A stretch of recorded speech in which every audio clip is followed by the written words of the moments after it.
ngeluh terus sama pemerintah kan gitu. Jadi ya gitu sih. Oke. Masih pada sahabat PKS Muda Kota Tanjung Pinang yang masih mendengarkan Bang Leo, dan saya hari ini ngobrol bisnis dengan tagline PKS dukung UMKM. Dan gini Bang, kalau orang-orang kan sering, tadi Bang Leo juga udah singgung, nggak harus ngeluh karena pandemi, kemudian juga kalau udah mager mager badan mungkin boleh ya Bang. Iya, iya, Kalau oke. mager pikiran kayaknya udah jadi bahaya nih sebetulnya untuk anak muda. Dan juga tadi beberapa hal yang memang sangat signifikan yang sering terjadi. Sebetulnya di seminar-seminar sebetulnya juga sering disinggung masalah bangun bisnis kok harus punya uang banyak, kemudian harus punya yang lain-lain lah. Nah, kira-kira motivasi apa sih yang harus kita bangun diri sendiri dulu Bang, untuk kita diri sendiri supaya tidak berangkat dari harus punya uang dulu. Kayak Abang tadi bilang, saya juga sebenarnya bukan berangkat dari orang tua yang atau keluarga yang berada gitu ya. Kira-kira apa yang buat Abang semangat untuk struggle di dunia bisnis yang memang kan dinamis. Ya, benar. Dunia bisnis itu memang dinamis kan Bang. Hari ini bagus, belum tentu besok. Iya. Kayak gitu. Nah, kira-kira motivasi yang dibangun setiap hari ini gimana tuh Bang? Ya, bisnis ini memang nggak mudah untuk ngambil keputusan kita bergelut di dunia ini gitu kan, di dunia bisnis ini. Cuman saya selalu bilang ke diri saya kalau ya mulai aja dulu gitu, mulai aja dulu gitu, apapun sih kayaknya gitu. Dari dulu saya tuh kalau penasaran sesuatu pasti saya coba aja gitu, nggak mandang ini mandang itu dulu. Jadi lebih ke udah coba aja dulu. Dan kebetulan di tempat kuliah saya itu di daerah Padang, memang ngebangun atmosfernya untuk anak-anak mahasiswa di situ tuh jiwa entrepreneurnya di upgrade terus gitu. Di tempat kuliah ya Bang? Iya, di tempat kuliah. Bahkan setiap minggu itu kampus itu ngedatangin kayak contoh waktu Jokowi masih jadi wali kota ada. Cuman dia nggak berbicara soal pemerintah. Dia bicara soal bisnis dia yang di dunia mebel itu. Nah, jadi memang Unan itu ngebuat atmosfernya biar anak-anak Unan ini goalsnya keluarnya itu jadi pebisnis muda gitu. Nah, dan juga kalau teman-teman banyak yang ngeluh nggak punya uang, sebenarnya banyak di luar sana maupun swasta maupun pemerintah itu ngasih dana hibah gitu. Kebetulan saya juga berangkat dari dua kompetisi. Saya ada kemarin waktu tahun 2017 atau 18 ya, saya dapat Minang Entrepreneur Award Di Tanjung Pinang ya? di Padang waktu di masih Padang. kuliah. Iya. Waktu masih kuliah itu di bisnis konveksi saya konveksi. di sana saya dapat Minang Entrepreneur Award. Nah, itu dapat dana hibah sampai 100 juta. Itu Pak JK tuh yang menginisiasi itu. Nah, juga saya pernah dengar Makerfest. Ya. Makerfest itu adalah ajangnya pebisnis muda yang didukung oleh Tokopedia penuh. Nah, program Tokopedia. Jadi bagi saya itu uang itu sebenarnya bisa dicari dengan berbagai cara. Ajuin proposal ke pemerintah, atau Investor ya? Iya, atau nyari investor. Kalau nggak cukup uangnya, kita ngumpulin dana dengan teman-teman, kita bikin bisnis itu banyak cara sebenarnya. Join. Cuman yang sulit itu adalah berbisnis dengan diri sendiri. Ya. Coba tadi atur mood. Iya, benar. Kalau nyari uang bisa pakai apa? Kayak saya bilang tadi, hibah, proposal apa segala macam. Join sama temen, ngumpulin uang sampai cukup buka bisnis gitu kan. Tapi berbisnis dengan diri sendiri itu maksud saya gini. Kalau kita belum selesai dengan diri kita, kalau kita belum tahu apa yang akan kita usahakan ke depannya, mending lu bayar ngaca dulu gitu. Evaluasi diri dulu. Karena bisnis itu adalah bukan hanya soal hitung-hitungan, tapi soal kedisiplinan, soal manajemen. Jadi makanya saya sering kalau sharing sama teman-teman itu lebih ke, kalau aku meng-create bisnis, aku tuh kayak meng-create sekolah kehidupan aku sendiri. Aku sering, dan aku dominan itu belajar hidup itu dari bisnis sendiri. Dari dulunya, bayangin nih kalau kita buka bisnis contoh takis nih, tapi masih males-malesan bangun tidur ya kan? Bangun siang. Bangun siang kan. Kalau bisnis kita perlu nyiapin ini, buka tokonya, buka outletnya gitu kan, prepare-nya gitu. Nah, hal-hal itu yang mendorong kita untuk secara otomatis disiplin. Belum lagi manajemen, kebetulan saya punya 2 karyawan yang di Batu Tiga, yang kedua juga punya kita manajemen SDM-nya gimana, manajemen logistiknya gimana gitu. Awalnya terpaksa kita harus belajar itu, dan lama-lama biasa. Dan kalau udah biasa kita ya udah enjoy aja dengan bisnis itu gitu. Jadi kalau teman-teman banyak ngeluh saya belum berani buka bisnis karena pandemi satu, karena nggak punya uang, karena nggak tahu mau bisnis apa. Sebaiknya teman-teman lihat diri dulu sendiri deh gitu. Udah siap belum ngambil resiko untuk jatuh sejatuh-jatuhnya gitu. Ya, rugi serugi-rugi ya. Dan kalau teman-teman udah jatuh, teman-teman udah siap belum untuk melihat ke atas, untuk naik setinggi-tingginya. Kalau saya sih prinsipnya gitu.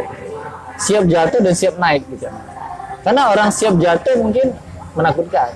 Ya. Tapi kalau siap untuk naik nih, contoh nih takis tiba-tiba membeludak, saya siap nggak ngehandle Ya, itu banyak gitu. outlet atau apa ya. Nah itu yang ditanya nanti skill manajemennya, ya itu. Pengalaman-pengalamannya. Nah benar-benar.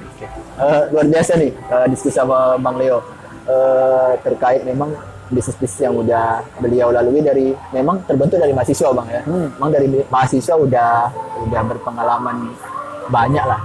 Seharusnya ini memang jadi modal untuk kita lah yang masih ragu-ragu atau masih galau-galau, apalagi kan ada PHK karena pandemi itu memang jadi masalah sih. Tapi sebetulnya juga kalau masih muda seharusnya itu jadi penyemangat. Kalau pendapat saya pribadi kayak gitu. Karena memang ini jadi jalan baru sebetulnya untuk mendapatkan puing-puing uang baru lah. Muda itu modal terbaik gitu. Iya. Karena kalau punya energi, punya kreativitas, dan punya waktu yang banyak. Ya. Punya waktu yang banyak untuk coba-coba. Kalau tidur 2-3 jam masih kuat. Asik. Kalau udah umur 40 tidur 8 jam pun masih lemah badannya kan Bang. Jadi ini Bang, ada pertanyaan yang untuk tadi Abang udah nyinggung manajerial dan manajemen pengelolaan bisnis, apalagi Abang bentuknya join ya sama kawan-kawan. Ya. Memang apalagi anak-anak cowok juga memang itu gimana Bang ngatur ritme, kemudian atur semangat dan beberapa bagian-bagian yang harus diporsikan ke kawan-kawan tadi Bang untuk pengalaman bersama lah kawan-kawan yang lagi nonton ini yang punya bisnis ataupun yang lagi pengen buat bisnis setelah pandemi ini. Nah, kira-kira gimana ngatur manajemennya? Karena saya termasuk yang belajar manajemen tapi masih lemah dalam bentuk mengatur manajerial itu. Oke. Menjawab pertanyaan itu, yang pertama itu dalam bisnis pasti kita nentuin brand. Ya, brand. Nentuin brand ini apa, tagline-nya apa, dan produknya apa. Dan yang paling penting lagi adalah visinya, karena tagline itu adalah visi kita gitu. Jadi kalau kita udah tahu brand, kita udah tahu visi, semua tim yang terlibat dalam brand itu harus kita satuin dulu visi misinya gitu. Jadi satu pemikiran, oke ini brand Takis, tagline-nya itu kalau teman-teman baru tahu itu lemak berkrim disukai ramai gitu ya. Jadi memang dari situ kita satuin dulu, ini brand Takis ini kita bakal ngebawa milkshake yang lebih baik di kota ini gitu. Yang benar-benar milkshake itu cuma di Takis itu sih visi kami. Dan yang kedua adalah gimana Takis ini nggak hanya sekedar berdagang kalau saya. Makanya hanya berdagang dengan entrepreneur tuh kalau saya sih sedikit agak beda ngelihatnya. Karena kalau berdagang ya sekedar sekarang punya modal contoh 100.000 beliin ke apa contohnya, beliin ke sayurnya dijual terus dapat untung, nanti untungnya buat keseharian lagi kayak gitu terus jadi nggak ada progres ya. Tapi menurut saya entrepreneur itu adalah harus ada progres dan harus ada manajemen yang rapi dan baik. Sekecil apapun itu, kalau udah ada progresnya dan manajemen yang baik, nah itu cikal bakal jadi bisnis besar nanti, insya Allah gitu ya. Nah, pertama itu satuin dulu dengan brandnya. Yang kedua adalah manajemen SDM-nya. Nah, karena kita punya tim, kita punya porsi atau job desk masing-masing gitu. Teman saya yang satu di bagian operasional, yang satu dia lebih ke manajer finansial gitu. Walaupun kecil-kecil gitu punya manajer masing-masing. Gitu. Jadi sekecil apapun kita bikin serapi mungkin gitu. Dan saya langsung, kalau saya pribadi itu langsung ke apa ya? Saya udah di hulunya gitu. Jadi semua finansial, operasional nanti hulunya ke saya. Terus, saya juga marketingnya, develop produk segala macam, sama apa nih ya, branding si takisnya gitu. Nah itu lebih ke job desk saya. Nah yang terus kita juga selain punya tim top manajemennya, kita juga punya tim lebih ke staff kita gitu. Kita punya staff 2 orang. Nah ini agak sedikit tricky nih kalau kita dengan staff ya. Teman-teman kan banyak yang bertanya kayak, Bang, cara nge-hire orang, terus gimana sih biar dia nyaman kerja sama kita, gimana sih biar dia nggak nggak kerja itu nggak terlalu jadi beban buat dia. Nah triknya itu di Takis, kalau teman-teman kesana itu pasti ganti-ganti tuh Ya, apa ini ya? yang Karyawan jagain, itu, Bang. yang jagain Iya, ya. yang jaga. Nah, karena saya bikinnya 15 hari. Nah gitu. Ada ini ya, ada Benar. SOP sendiri ya, Bang. Ada SOP sendiri emang Takis kalau dari manajemen SDM-nya. Jadi kita emang bikinnya 15 hari. Tujuannya adalah biar teman-teman ini nggak boring gitu ya, nggak bosen. Dan yang kedua, kebetulan Takis itu ngerekrut yang masih muda-muda. Nah, saya ngelihat mereka tuh punya hak ya 15 hari ya, atau setengahnya itu, setengah bulannya itu untuk dia rekreasi dengan keluarganya. Dia refreshing, mungkin dia hobinya traveling atau apa itu, dia masih bisa ngelakuin itu walaupun dia kerja di Takis gitu.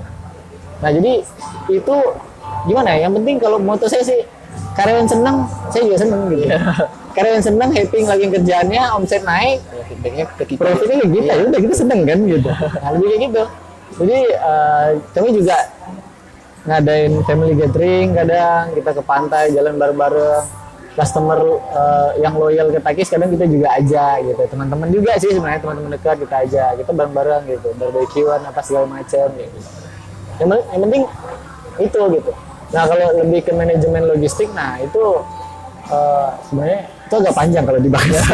Manajemen logistik mungkin itu aja SDM aja kali ya. Iya. Nah, itu jadi poin ya. Itu Kalau topik logistik, beda kayaknya. ke lapangan ya, tergantung bisnis ya. Benar-benar. Tergantung bisnis. Tergantung bisnis juga. Iya, Bang. Berarti kalau Takis sudah sampai sejauh itu ya, apa pengelolaan bisnisnya memang udah matang lah, sampai udah buka outletnya udah ada, kedua juga udah menarik kayak gitu. Karena kan kalau F&B kan lumayan banyak ya, Bang, di Ya. Tanjung Pinang. Lagi kan kalau saya lihat orang-orang Pinang suka jajan. Iya. Suka jajan dan memang luar biasa. Ini Bang, sebelum tutup dan kita akhiri ngobrol-ngobrol sore ini, selain Takis, apa Bang bisnis yang lagi dijalanin? Mungkin orang banyak tahu saya owner Takis, cuman selain itu saya di Padang juga ada brand namanya Alelopat, itu konveksi, bergerak di Masih bidang jalan, masih jalan sampai sekarang gitu. Walaupun memang agak dihantam sih sama corona ini gitu ya, cuman ya kami di Padang tetap survive. Saya punya tim di sana yang manage di sana gitu, tetap survive lah. Sekarang ya walaupun omsetnya nggak setinggi dulu, tapi sekarang masih ada gitu. Justru itu adalah bisnis pertama saya sampai sekarang. Nah, dari bisnis itu berbuah mana-mana. Jadi teman-teman jangan ngelihat Leo bikin bisnis itu langsung gede ya, langsung ini ya, langsung besar sini ini Takis rame terus soalnya gitu. Cuman saya dulu konveksi itu alhamdulillah masih jalan semua. Udah ada banyak bisnis yang udah saya coba dan gagal, saya coba gagal. Orang yang nggak tahu. Iya, selain fashion saya juga dulu, kalau pernah teman-teman dengar itu ada Cililio namanya. Cililio itu lebih ke F&B juga, cuma lebih ke makanan. Tapi di Tanjung Pinang. Di Tanjung Pinang.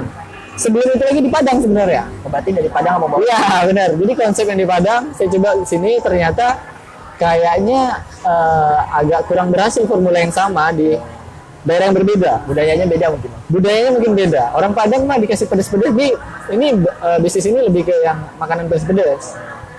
Jadi orang Padang dikasih pedas mungkin seneng gitu. Tapi orang sini kayaknya nggak terlalu ini dengan pedas gitu. Jadi itu sih ada beberapa bisnis yang saya jalanin tumbang terus. Nah semangatnya di situ. Makanya saya bilang bisnis saya pribadi itu adalah sekolah saya sendiri gitu, yang saya create sendiri. Dari situ saya belajar. Oke, kali ini saya buka bisnis A, saya gagal. Saya evaluasi tuh. Kenapa gagal ya? Kenapa nggak cocok ya model bisnis ini di sini ya? Gitu. Coba lagi yang baru.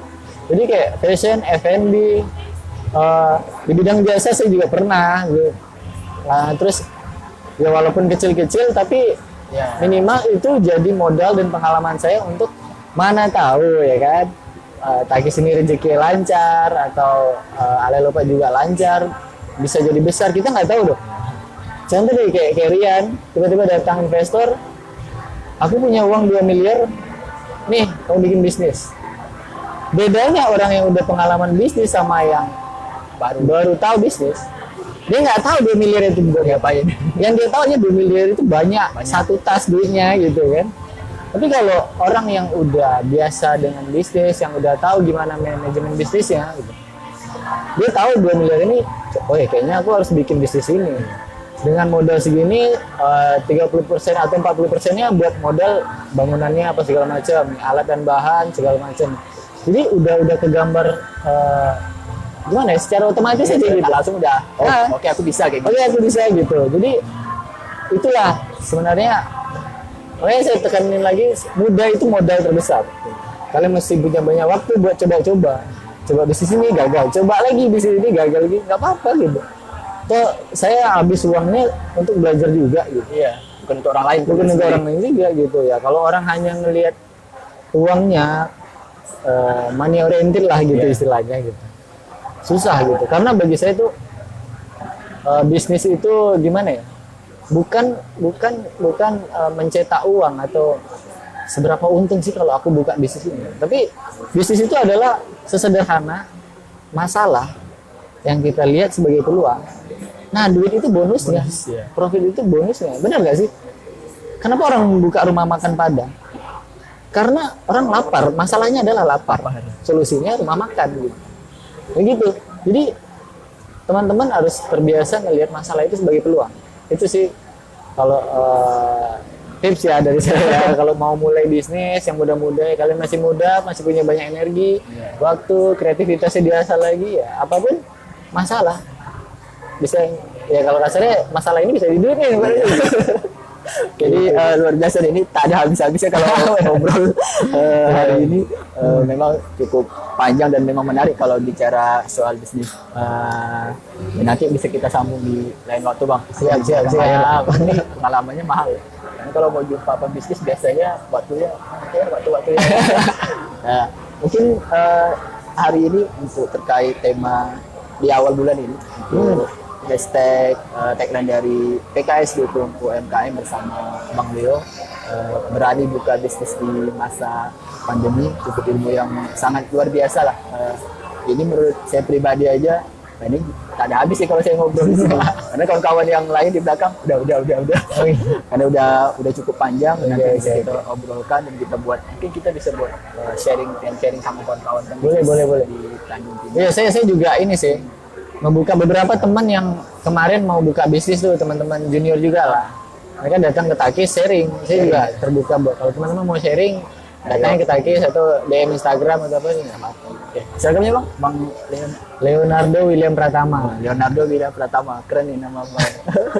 Oke, terima kasih pada kawan-kawan yang sudah menonton live Instagram di PKS Tanjung Pinang, juga di fanspage PKS Tanjung Pinang. Mohon maaf apabila ada kekurangan dari kami dari PKS Kota Tanjung Pinang, PKS Muda Kota Tanjung Pinang, dan saya Ren Hidayat, mohon maaf juga.